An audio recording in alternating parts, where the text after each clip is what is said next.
మహబూబ్నగర్ జిల్లా చెందిన కార్యకర్తలు కానీ ఆయన క్యాడర్ కానీ భారీ ఎత్తున తరలి వచ్చారు ఇక్కడికి. గువ్వల బాలరాజు మనతో ఉన్నారు.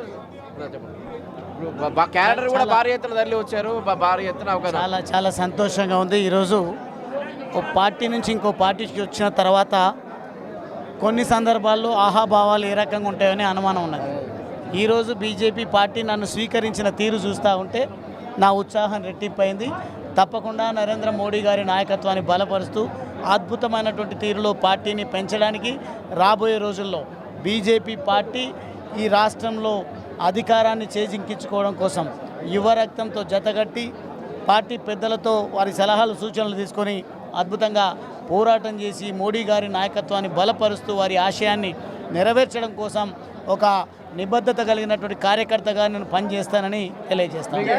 ఎంట్రీ దగ్గర నుంచే మంచి ఎంట్రీ ఉంది, మంచిగా ఎత్తుకొని వచ్చారంతా. అంటే ఏంటి ఉత్సాహం ఉంది అంటే నేను టీఆర్ఎస్ పార్టీలో చేరినప్పుడు 10 years, 12 years, 15 years age group వాళ్ళు నాకు జతగట్టారు.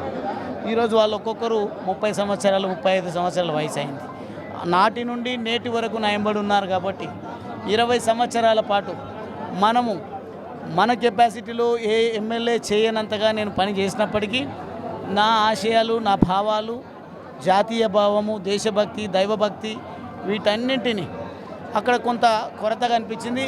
బీజేపీ పార్టీలో ఇక్కడ కొరత లేదు, జాతీయవాదాన్ని మన భుజాలపైన వేసుకుపోయేటువంటి అవకాశం ఉంది.